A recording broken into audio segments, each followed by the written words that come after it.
Deloa deu voz aos negocios que nacen no rural. 3 iniciativas financiadas con fondos LEADER compartiron a súa experiencia no Pazo de Martelo.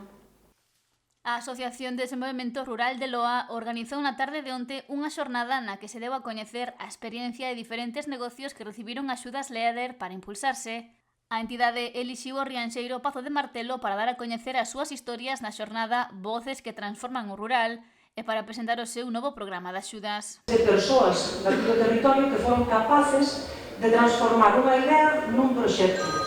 Un proxecto que é o seu proxecto empresarial, o seu proxecto que é parte da súa vida. É dicir, queremos poñer de manifesto a importancia desas voces, desas persoas como ferramenta clave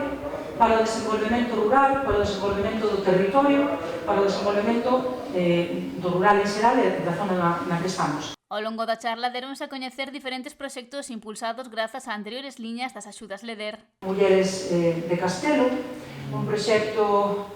centrado en mulleres rurais que tivo tan boa acollida que ten agora unha continuidade con este proxecto que vimos a falar que se chama Mulleres que Contan, que é un proxecto de cooperación que está centrado, que ten como protagonistas a mulleres rurais, a mulleres migrantes e que ten o foco posto no cuidado desas persoas, no cuidado das mulleres e, sobre todo, trata de visibilizar a esas mulleres e de poñer en marcha, de poñer de manifesto a importancia de espazos nos que esas mulleres poden intercambiar as súas ideas, poden expresarse, poden sentirse seguras e cómodas para falar das súas cousas. Proposta impulsada polo coñecido humorista e actor touriñán, que falou do nacemento desta iniciativa. Nace nunha cousa nun festival que nos chamamos Castelo Conta, que o Castelo é a miña aldea,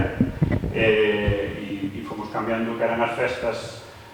tradicionais ou do San Ramón, no noso caso, que son a finales de agosto, por un festival que puidéramos ver actuacións de moitas máis cousas, desde comedia hasta música, hasta non sei que. Levábamos 9 anos o ano pasado e xurdiu a idea de facer protagonistas tamén as nosas nais, as nosas aboas, porque, bueno, a festa, todo o mundo se nos enche a boca de que festazas, que festas, pero no noso caso, e creo que en moitos lugares de Galicia, que encargan que a festa son as nais, son as aboas, non sei que. Entón, partindo desto, decidimos que tiñamos que facer un día para elas. Iniciativa na que tamén está implicada a Fundación Paideia. Do principio de, e por que non espallamos isto? Por que non facemos que isto, que saian unhas olas e toquen en outros lugares, xuntámonos con varios BDRs, parecerles un proxecto